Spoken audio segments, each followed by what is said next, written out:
quand on est atteinte d'endométriose, il y a automatiquement quelque chose à faire sur l'alimentation. L'intérêt de ce type d'alimentation, c'est de limiter déjà les douleurs, de diminuer la fatigue, mais aussi de limiter et diminuer tout ce qui va être trouble digestif. Donc l'intérêt de tout ça, c'est de diminuer ces différents symptômes pour pouvoir gagner en confort de vie. AVS avec Philippe Robichon. À votre santé, ça me fait plaisir tous les matins de parler de votre santé, d'en parler avec vous, de santé, de bien-être dans cette émission jusqu'à 10h. Et nous allons parler d'alimentation. Aujourd'hui avec mon invité, elle s'appelle Anne-Charlotte Garret. Bonjour et bienvenue. Bonjour. Vous êtes diététicienne, nutritionniste et croqueuse de bonnes idées, membre d'un réseau qui s'appelle Resendo, qui est spécialisé dans la prise en charge de l'endométriose, notamment dans le but d'aider à diminuer et soulager la douleur, hein, c'est ça ? Tout à fait, c'est tout à fait ça. Donc, c'est des professionnels de santé qui sont dans Resendo essentiellement ? Oui, tout à fait. Ce réseau, en fait, permet de regrouper. Alors, au départ, c'était un réseau qui était plus au niveau de Paris et sa région parisienne. Maintenant, ils l'ont un peu plus étendu.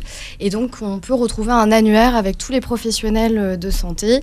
Donc, aussi bien un diététicien nutritionniste, mais aussi des gynécos qui ont l'habitude, en fait, qui sont spécialisés dans l'endométriose.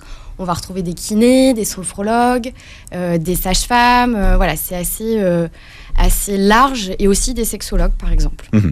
Voilà, c'est pour une prise en charge complète.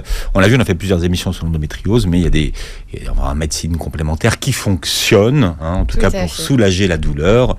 Et donc voilà, donc c'est un peu holistique tout ça. Oui. Alors vous publiez, vous justement, soulager l'endométriose grâce à une alimentation anti-inflammatoire chez Larousse. À noter que, sans trahir un secret, vous êtes vous-même concernée.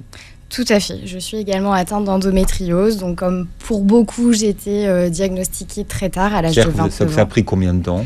29 ans. Donc, on va dire que ça a pris l'errance médicale. Elle a duré au moins 14-15 ans, à peu près.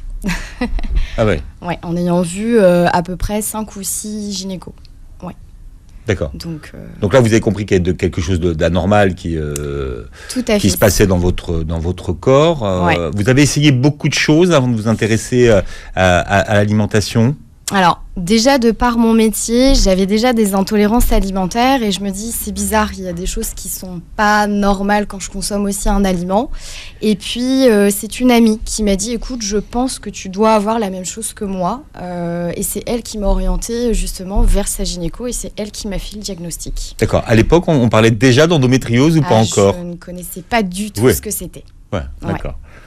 Donc, en tout cas, là, à l'heure actuelle, en 2022, c'est vrai qu'on en entend parler beaucoup, de plus en plus, en tout cas. C'est vrai que ça interpelle. Mais en tout cas, il y a 5-6 ans, quand moi j'ai été diagnostiquée, je connaissais j'avais entendu parler, mais pas plus que ça. Et qu'est-ce qui vous a amené à l'alimentation anti-inflammatoire ? Alors, pour moi, déjà dans mon métier, j'estime que quand on est atteint d'une pathologie, l'alimentation a toujours un intérêt, elle a quelque chose à apporter. Je le vois déjà dans les prises en charge que je fais. On va apporter un mieux-être déjà, et puis l'alimentation aussi va permettre de limiter ou d'éviter aussi certaines conséquences sur l'organisme. Donc je me suis dit, c'est obligé que quand on est atteinte d'endométriose, il y a automatiquement quelque chose à faire sur l'alimentation. Donc je me suis déjà informée dans un premier temps de savoir ce qui pouvait être fait autour de ça. On n'a pas beaucoup de documentation, mais là ça commence à arriver de plus en plus. Et ensuite je me suis formée. Voilà, il y a aussi l'acceptation de la pathologie en tant que patiente, parce que je suis passée par là aussi, de comprendre, voilà, d'avoir enfin des réponses à toutes les questions qu'on se posait. Et puis le chemin a fait, ça s'est fait tout doucement, et je me suis dit, il y a quelque chose à faire, et on est très peu de diététiciennes à être formés aussi sur ça. Voilà, aujourd'hui vous êtes très très rare. Alors globalement, vous êtes formé sur l'endométriose, mais sur l'alimentation anti-inflammation, hein, donc qui concerne d'autres pathologies que l'endométriose. Hein, il faut dire. C'est en ça que votre livre est intéressant. Ouais. Alors on va pas expliquer globalement ce que c'est que l'endométriose, mais pour être rapide, c'est une maladie hyper-oestrogénique. Qu'est-ce que ça veut dire ? Ça veut dire que automatiquement, en fait, on a les œstrogènes qui sont très importants en fait dans le corps de la femme et qui bien évidemment fluctue aussi en fonction des cycles menstruels. Donc ça va varier au moment des règles, ça va varier au moment de l'ovulation, voilà. Donc il y a plusieurs types d'œstrogènes. Oui. Les œstrogènes sont digérés par le foie. Mais dans votre partie, et c'est ça qui est intéressant, est-ce que l'alimentation a une influence sur les œstrogènes ? Tout à fait. En fait, l'alimentation va à la fois jouer sur le côté inflammation et sur le côté œstrogène aussi, c'est-à-dire que l'un comme l'autre s'influencent entre les deux. Et l'alimentation, ce qu'on va apporter, c'est que ça va être surtout pour diminuer cette activité œstrogénique et automatiquement, ça va diminuer les douleurs et aussi indirectement ou directement, ça va également diminuer l'inflammation. Donc ça veut dire qu'avec un régime, je ne sais pas comment vous l'appelez, vous. Alors maintenant, on ne parle plus du tout de régime parce que régime, ça veut dire restriction. D'accord, bon. Là, on parle plus d'alimentation thérapeutique. On peut parfaitement avoir une alimentation équilibrée en faisant de l'anti-inflammatoire. D'accord. C'est ça que vous proposez dans votre méthode. Tout à fait, ouais. Et donc, est-ce qu'on peut dire que c'est une alimentation thérapeutique qui traite de l'endométriose? Elle est protectrice. En fait, l'intérêt de ce type d'alimentation, c'est de limiter déjà les douleurs, de diminuer la fatigue, mais aussi de limiter et diminuer tout ce qui va être troubles digestifs, parce que ça, il y en a énormément pour les femmes qui sont atteintes d'endométriose. Et c'est aussi souvent les raisons pour lesquelles elles consultent un diététicien par rapport à ça. Donc l'intérêt de tout ça, c'est de diminuer ces différents symptômes pour pouvoir gagner en confort de vie. Et l'alimentation, justement, c'est un maillon qui fait partie d'une chaîne d'assemblage. Et c'est un des maillons qui va aider en tout cas à diminuer tout ça parce qu'on a d'autres médecines douces, alternatives, complémentaires qui peuvent aider aussi en plus de ça. La star là, de ces derniers mois, le microbiote, est-ce qu'on a étudié le microbiote des personnes qui souffraient d'endométriose ? Tout à fait, ouais. On sait qu'une bonne partie, on va dire quand même un bon 90% des femmes qui sont atteintes d'endométriose ont un microbiote qui est quand même déséquilibré.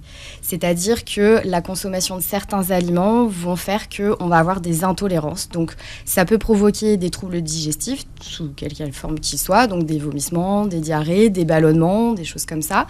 Ça peut également provoquer des migraines, accentuer le stress, l'anxiété, la dépression également. Et pourtant, ça vient du microbiote. D'accord. Et donc ça aussi... Ça va augmenter les douleurs d'endométriose, ouais. Parlez-nous un petit peu du principe de l'inflammation en cas d'endométriose. En quoi est-ce qu'elle consiste, cette inflammation ? Alors, déjà, l'inflammation, ce qu'il faut savoir, c'est que c'est une réaction immunitaire que le corps a pour se défendre, c'est-à-dire qu'il réagit à quelque chose qui n'est pas normal, donc il se défend. Donc suite, ça peut être une infection par rapport à des bactéries, des virus, etc. Ou alors un intrus qui est rentré. Donc là, c'est l'inflammation qui s'active. Et puis, donc automatiquement, c'est pour pouvoir l'atténuer. Ce qui se passe dans l'endométriose, c'est que c'est une maladie inflammatoire, mais qui est chronique. C'est-à-dire que... C'est-à-dire qu'une fois qu'on s'est débarrassé de l'agresseur, l'inflammation reste. Alors non, c'est qu'en fait, durant l'inflammation aiguë, c'est-à-dire qu'on essaye de combattre un petit peu tout ça, au bout d'un moment, ça devient trop... Comment dirais-je ça devient trop important, où le corps n'a pas suffisamment en fait, de bagages ou d'éléments pour pouvoir l'aider à vraiment arrêter cette inflammation. Et c'est là qu'en fait, ça devient de plus en plus important et on part sur une inflammation chronique. Donc qui est permanente en fait. Qui va être permanente, qui va aller se loger un petit peu partout aussi. Voilà, sur l'endométriose, c'est ça, c'est les lésions qui vont un petit peu se loger partout. Et dès qu'on va la réveiller, l'inflammation, automatiquement, voilà, les douleurs se réveillent. Et un dernier élément médical que je voudrais évoquer avec vous, c'est ce qu'on appelle le stress oxydatif. Oui. Shkoun, le stress oxydatif, et comment on le combat? Alors, le stress oxydatif, ça c'est, on va dire, un processus normal que le corps fait, justement, parce que notre corps, nos cellules fabriquent de l'énergie pour qu'on puisse, que les organes puissent fonctionner correctement, qu'on puisse avoir de l'énergie, etc. Et en fait, dans ce phénomène-là qui se passe quand les cellules produisent de l'énergie, on va avoir un phénomène où on va avoir une molécule qui va être relarguée, une ou plusieurs molécules, mais c'est des molécules qui sont endommagées. Donc ça, c'est tout à fait normal, c'est ce qu'on appelle des radicaux libres. Et donc ça, ces radicaux libres, plus on les accumule dans le corps, et c'est ce qu'on appelle en fait le stress oxydatif. Et pour pouvoir le contrer, on a besoin d'antioxydants. Et donc, il faut aussi avoir un équilibre entre les deux. C'est-à-dire que l'inflammation, elle va justement aider à augmenter ce stress oxydatif également. Donc, d'où l'intérêt d'amener des antioxydants via l'alimentation. Mais après, le corps en fabrique aussi. Mais parfois, c'est pas suffisant. Mais on peut se supplémenter, on peut avoir une alimentation qui est riche en antioxydants. Bon, si j'ai bien compris votre livre, c'est manger des fibres, manger des fibres, manger des fibres. Oui. Alors, il existe une alimentation adaptée à l'endométriose. On en parle ce matin avec mon invité qui s'appelle Anne-Charlotte Gardet. Vous êtes diététicienne nutritionniste et vous publiez Soulager l'endométriose grâce à une alimentation anti-inflammatoire aux éditions Larousse. Rappelez-nous la différence entre une diététicienne et une nutritionniste. Alors, le terme nutritionniste, en fait, on peut justement faire une formation de 2 jours et se dire nutritionniste, donc ne pas forcément avoir tous les bons éléments. Un médecin peut être nutritionniste en passant effectivement un diplôme, et puis après on peut avoir tout ce qui est coach en nutrition. Et là par contre, effectivement, sur la formation, on ne sait pas trop non plus ce qui est abordé. Diététicien, en fait, on a un diplôme qui est reconnu en fait par l'État. Et ce qu'il faut savoir, c'est que sur ces 2 ans, alors soit par voie BTS ou DUT, là, c'est en train d'être remanié sur la voie DUT. On étudie aussi tout ce qui est vraiment la connaissance des aliments. On a tout ce qui est la physiologie, la physiopathologie, c'est-à-dire que quand un médecin nous parle d'une pathologie pour un patient, avec tous les termes médicaux, il faut qu'on sache exactement ce que le patient il a pour pouvoir adapter justement l'alimentation derrière, et adapter aussi s'il y a besoin sur des menus spécifiques, des choses comme ça. Donc c'est vrai qu'on a cette connaissance qui est là, qui est reconnue par l'État. Bien. Et en plus, vous avez une formation adaptée à l'endométriose. Tout à fait. Bon, cette alimentation, par quoi on commence ? Alors, justement, c'est tout l'intérêt du livre. C'est justement de dire, alors attention, oui, il y a plein de choses à mettre en place, mais on y va vraiment déjà à son rythme, pas forcément au rythme de la voisine, parce que la voisine, elle n'a pas non plus les mêmes habitudes alimentaires, c'est surtout ça. Donc, par quoi on commence ? Ce que moi, je remarque aussi dans mon expérience, dans les consultations que j'ai avec les patientes, c'est surtout que pour certaines, c'est très compliqué d'intégrer des légumes. Donc, ce qu'on va faire dans un premier temps, et ce que je conseille aussi toujours, qu'on dit c'est quoi le premier conseil à donner, c'est d'essayer d'intégrer un petit peu plus de légumes cuits et aussi du cru, mais quand même pas mal de cuits, parce que dedans on a des fibres, et ces fameuses fibres vont pouvoir aider à diminuer l'activité des œstrogènes. Donc ça va être un des points assez importants. Voilà, dont on parlait tout à l'heure. Vous incitez vraiment sur le fait que chaque femme est unique, chaque endométriose est unique, et que chaque femme doit avoir son propre alimentation. J'ai enlevé le mot régime, mais c'est vraiment chacun, c'est du sur-mesure, c'est pas du prêt-à-porter. Hein. Ouais, c'est du sur-mesure. C'est-à-dire que dans le livre, on a des conseils de base, on va dire généraux, mais c'est pas dit qu'il y en a une. Oui, il faut consommer par exemple des légumineuses, les pois chiches par exemple. Et puis certaines vont pouvoir tolérer peut-être l'équivalent de 2 cuillères à soupe et d'autres pas du tout, ou d'autres un peu plus. Donc ça, justement, on l'adapte à chacune. Et de toute façon, on en discutait aussi tout à l'heure. On ne peut pas comparer une endométriose à une autre parce que le ressenti sur l'intensité des douleurs est variable d'une femme à l'autre. Chacune va aussi adapter sa façon de gérer la douleur, et ça c'est sur le ressenti de son corps, et on peut pas non plus, on peut pas les comparer. On peut pas dire j'ai une endométriose qui est extrêmement importante alors qu'elle peut être très douloureuse pour celles qui ont très peu de lésions, qui sont avec des micro-lésions par exemple. Alors est-ce qu'il y a déjà des aliments à éviter ? Alors, ceux qui sont à éviter, ça va être tout ce qui va être la viande rouge, parce qu'on sait que ça va être assez pro-inflammatoire, ça va vraiment stimuler l'inflammation. Après, tout ce qui va être aussi le gras saturé, les graisses saturées, donc ça on le retrouve souvent dans le gras animalier, dans certaines huiles aussi, par exemple l'huile de coco on dit souvent oui c'est sain, c'est très à la mode. C'est très à la mode. L'huile de coco. Le problème c'est que c'est une huile qui a une très mauvaise répartition, donc si on cuisine beaucoup à l'huile de coco, il faut quand même diminuer parce que justement les graisses saturées, il n'y a pas vraiment d'intérêt pour le corps, il en a besoin quand même un minimum. Mais le problème, c'est qu'ici, il y en a trop, il ne sait pas quoi en faire, il va aller le stocker dans les graisses, dans les cellules graisseuses, et une certaine partie des œstrogènes est fabriquée dans les cellules graisseuses. Donc, automatiquement, en fait, on va augmenter cette activité œstrogénique. D'accord. Donc, pas de viande rouge, enfin, limiter la viande rouge. Voilà. C'est ça. Donc, les gras, quels sont les gras à privilégier ?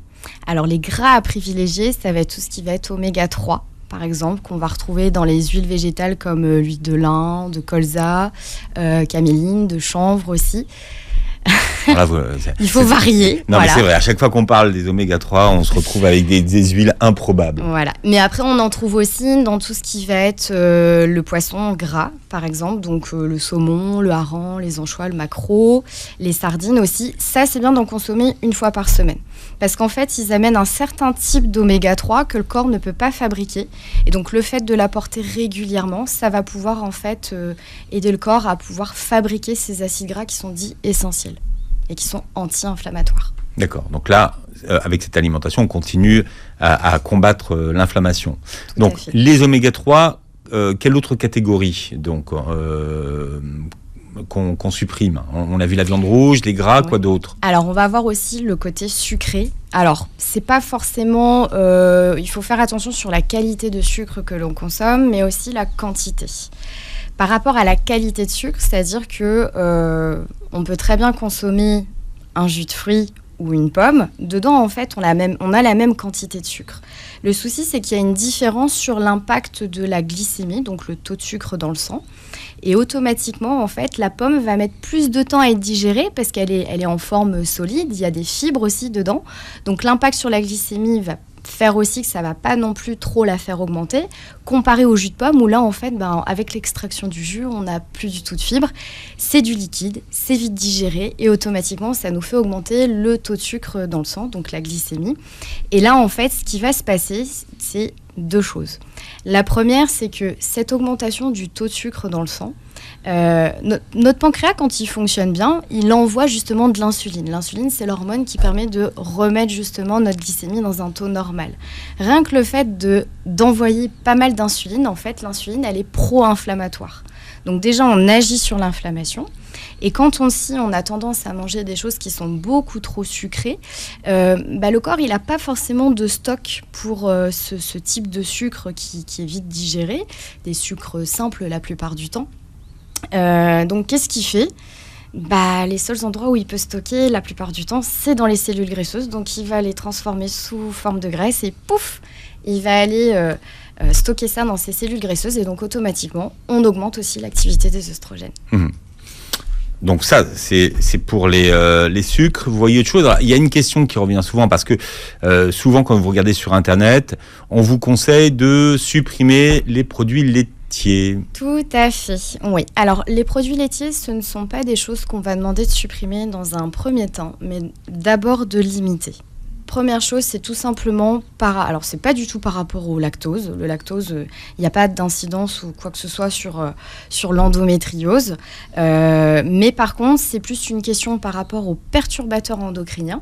Puisque en fait, les perturbateurs endocriniens, ce qui se passe, c'est que quand l'animal, on prend la plupart du temps donc pour le lait de vache, il va brouter l'herbe aussi. Et automatiquement, les sols, soit ils sont pollués de façon naturelle ou par l'homme, suivant où ils sont élevés. Et en fait, les perturbateurs endocriniens qui sont mangés par l'animal vont se loger dans le gras de l'animal. Donc c'est pour ça qu'on conseille plutôt donc, de les limiter par rapport aux perturbateurs endocriniens et plutôt limiter en graisse en tout cas pour les produits laitiers type yaourt, les prendre plutôt à 0%. Du fromage, honnêtement, si on est sur une petite portion de 30 grammes qu'on respecte, c'est-à-dire 1/8 de camembert, une fois par jour, ça va. Voilà, c'est juste qu'il faut faire attention. Vous n'êtes pas une adepte de la chrononutrition, nous l'avons compris tout de suite. Non, du tout.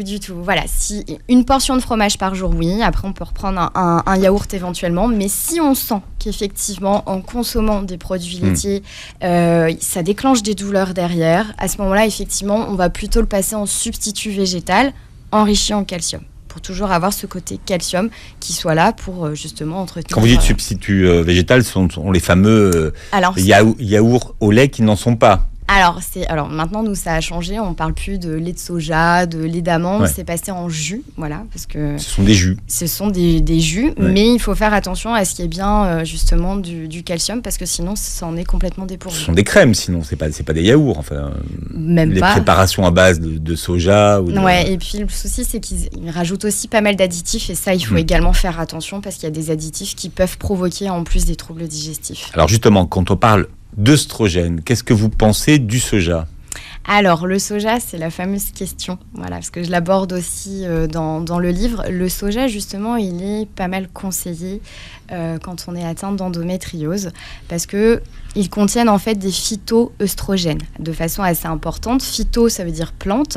Œstrogène, donc ça veut bien dire ce que ça veut dire, c'est qu'effectivement, il y a des œstrogènes, donc qui miment les œstrogènes qui sont également dans le corps, mais en fait, ils ont une activité qui est beaucoup moins importante. Ils vont vraiment diminuer et affaiblir un petit peu cette activité-là, et c'est ce qu'on recherche. Donc le fait d'en consommer, c'est bien. Après, si on s'aperçoit qu'on n'est pas très bien quand on consomme du soja, là, ça veut dire qu'on a plutôt une intolérance en fait au soja. Personnellement, j'en ai une parce que je sais que ça me provoque en fait des migraines. Donc pour le coup, là, moi, je sais que cette intolérance-là, il faut que je limite le plus possible. Mais chez mes patientes qui consomment du soja, elles remarquent de toute façon aussi un bénéfice en le consommant régulièrement. D'accord. Et vous conseillez de le consommer sous quelle forme alors le soja ? Alors plutôt ferme, c'est-à-dire en fait, il faut que ça soit les choses les moins transformées possibles. De toute façon, maintenant, on est plus aussi sur une alimentation sous forme de pousse en fait, c'est ça ? Plus tofu. Tofu ferme. Voilà, ça c'est plutôt bien dans ce sens-là. Après, quand on arrive sur des sauces aussi un peu soja où c'est pas mal transformé, des choses comme ça, faut faire attention parce qu'il y a des ajouts, on le transforme. C'est en tout cas cette forme-là de tofu ferme, elle est la plus brute possible aussi. Ça c'est important. On en revient au faites-le vous-même. Mais consommer au maximum des produits qui ne sont pas transformés, que vous préparez vous-même. Voilà, des produits bruts. De toute façon, même pour d'autres pathologies, je le vois avec des patients que j'ai en consultation, en finalité, ça s'approche beaucoup quand même de l'anti-inflammatoire. Et de toute façon, les bases de l'équilibre alimentaire, c'est d'essayer d'aller sur des aliments qui soient les plus bruts possibles, les moins transformés. Voilà. À noter que dans votre livre, il y a un cahier de recettes. Tout à fait. C'est vous qui avez fait les recettes ? Non, c'est Céline de Souza avec qui je travaille depuis très longtemps, de base pour la pédiatrie. Parce que je suis spécialisée aussi en pédiatrie. Et donc un jour, elle m'a dit, écoute, moi aussi je suis atteinte d'endométriose. Et elle a commencé un suivi avec moi. Et comme elle est chef de cuisine, elle me dit, non mais faut qu'on fasse aussi un livre. J'ai dit ok. Donc je lui ai dit, écoute, tu t'occupes de la partie recettes. Voilà. Et moi, je m'occupe de la les partie recettes anti-endométriose. Donc, vous avez tagine de poulet. Donc, ça commence bien. Il y a du flan de chou-fleur. Enfin, il y a pas mal beaucoup de choses. Hein. C'est ça. On a essayé d'apporter, il y a un petit côté recette apéro pour les plats, pour les desserts gourmands. Il y a des idées aussi pour les petits déj. Il n'y a pas beaucoup de viande, je vous dis tout de suite. Non, il n'y a pas beaucoup de viande dans vos recettes. Alors, l'intérêt, c'est pas non plus parce qu'on peut faire un ajout à côté, c'est-à-dire que c'est un plat d'accompagnement. D'accord. Mais à côté, si on veut rajouter effectivement une viande, on peut parfaitement. De toute façon, l'intérêt, c'est ce que je dis, la viande... Vous, votre chili, il est sans carnet, par exemple. Oui, parce que... Alors après, on peut faire un ajout de toute façon. Ça, c'est chacune aussi, après, l'adapte aussi en fonction d'elle. Mais une portion protéinée par jour suffit largement, en fait, à couvrir les besoins quand on a une alimentation équilibrée, qu'on a des légumineuses à côté... Voilà. On parle de l'alimentation anti-inflammatoire aujourd'hui, notamment pour soulager l'endométriose. Avec mon invité, Anne-Charlotte Guéret, vous publiez Soulager l'endométriose grâce à une alimentation anti-inflammatoire chez Larousse. On a parlé des oméga 3 tout à l'heure, amis, mais on n'a pas parlé des oméga 6 ennemis. Oui. Alors, il faut qu'il y ait un équilibre en fait entre les oméga 3 et les oméga 6, mais c'est vrai que si on a tendance à consommer un peu trop d'oméga 6, ça va justement, en fait, ils sont pro-inflammatoires, donc on va augmenter le côté inflammation. Donc on va surtout le retrouver dans tout ce qui est huile de tournesol, les huiles de pépins de raisin, etc. Et après, on en retrouve aussi dans tout ce qui va être de base, dans tout ce qui est le gras animalier. Et puis après... on va aussi les retrouver dans tout ce qui va être les transformations en fait industrielles. C'est-à-dire que, par exemple, on va avoir une margarine. En général, de base, ils utilisent des huiles végétales, mais ça devient quand même compact. Et pour avoir aussi ce type de texture, il faut passer par des transformations chimiques. Les fameux produits trans. Hein. Voilà, les fameux produits trans. Et on part en fait sur un aliment qui est, on va dire, soit alors qui peut être toxique, effectivement, ou alors qui peut être pro-inflammatoire du fait de cette transformation. Donc vous expliquez bien dans votre livre, justement, comment adopter cette alimentation anti-inflammatoire. Hein. Vous dites qu'il faut se fixer des objectifs. C'est-à-dire que ça fonctionne comment en termes d'alimentation ? Alors, pour les objectifs, en fait, c'est de se dire, ok, là, je consomme peut-être un petit peu trop de viande rouge ou j'ai peut-être pas assez, justement, d'oméga 3 dans mon alimentation. C'est de se dire, là, cette semaine, si je consomme, parce que ça arrive, hein, j'ai des patientes où elles consomment 4-5 fois de la viande rouge dans la semaine, l'objectif, c'est de se dire, c'est pas tout supprimer. C'est pas l'intérêt, en fait, c'est le but de ce qu'on appelle aussi dans le milieu médical l'éducation thérapeutique, c'est-à-dire qu'on s'adapte aussi aux habitudes du patient. Et l'intérêt, c'est de l'amener tout doucement aussi vers une autonomisation de son alimentation pour justement adapter ça à sa pathologie. Donc si ça fait 5 fois dans la semaine, on essaye de négocier, on voit est-ce que 3 ça pourrait être possible. Puis après on diminue au fur et à mesure. C'est comme l'intérêt aussi d'intégrer des légumes. Des fois, j'ai des patientes, c'est très rare les légumes, parce qu'il y a aussi la vie de famille qui fait que à la maison, on n'aime pas trop les légumes. Donc, du coup, maman n'en fait pas, parce que les enfants n'aiment pas ou ils n'en veulent pas. Voilà. Le tout, c'est vraiment aussi, moi, de voir comment, justement, la vie de famille se passe, l'organisation autour de ça, et de pouvoir aussi adapter des conseils et des solutions par rapport à ça. Quelle aide on peut obtenir des compléments alimentaires ? Est-ce qu'ils sont nécessaires ou tout est dans l'alimentation ? Dans un premier temps, c'est pas quelque chose que je vais conseiller parce que des fois, il y a pas mal de petites corrections quand même à amener au niveau alimentaire et les compléments, en fait, on les amène après. Si, par exemple, je vois aussi que le poisson, c'est compliqué de l'intégrer dans l'alimentation du fait que ça soit une aversion, on n'aime pas trop ça, je vais justement conseiller d'aller vers un complément où on a des oméga 3, mais après, il ne faut pas non plus prendre n'importe lesquels. Il faut qu'il y ait certains labels où ça nous garantit aussi une huile de poisson qui ne soit pas rance, qui soit quand même stable, qui n'ait pas d'impureté en fait. Donc on ne fait pas n'importe quoi, on ne se jette pas sur Internet pour acheter ces compléments alimentaires. Voilà, alors après on peut les commander sur Internet, mais justement à des labos spécifiques, ça je l'indique dans le livre avec quel type de label justement il faut les avoir. Et puis pareil, on peut aussi prendre du curcuma après par la suite pour limiter un peu les crises. Alors sous quelle forme ? Parce que le curcuma, c'est pareil. Il y a une vraie mode du curcuma. C'est ça. On peut déjà l'intégrer dans son alimentation, alors pas de façon excessive. De toute façon, un aliment qui est consommé de façon excessive, c'est jamais bon de toute façon pour le corps. Il faut que ça soit mis régulièrement, intégré régulièrement, mais dans une quantité tout à fait raisonnable. Donc le curcuma, le gingembre aussi, on peut les intégrer facilement en épices. Après, le curcuma, en complément, il faut faire attention déjà d'avoir encore sa vésicule biliaire parce qu'en fait, ça sollicite aussi pas mal au niveau digestif. Donc ça, il faut faire attention sur ce type de prise. Et il ne faut pas prendre non plus n'importe lequel. Il faut qu'il soit le mieux optimisé le possible, c'est-à-dire pour qu'il soit le mieux assimilé aussi par le corps. Donc là, pour le coup, on a plusieurs on va dire, c'est pas des labels, mais un peu type comme le Longvida, où on est sûr qu'on est sur un curcuma qui est bien optimisé. Vous expliquez dans votre livre que le mode de cuisson a son importance. Oui. Quel est celui qui titille l'inflammation et quel mode de cuisson adopter alors ? Alors, ce qui va titiller, c'est surtout les cuissons agressives. Donc, là, on termine, c'est sur la fin de l'été. On a eu les barbecues, les planchas, c'est des cuissons qui sont très agressives, les grillades et aussi, par exemple, les fritures. Donc ça, justement, c'est quelque chose qui va aller titiller l'inflammation.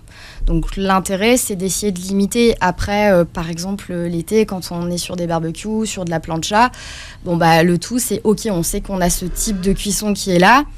on va essayer de faire des salades avec des légumes, avec des légumineuses.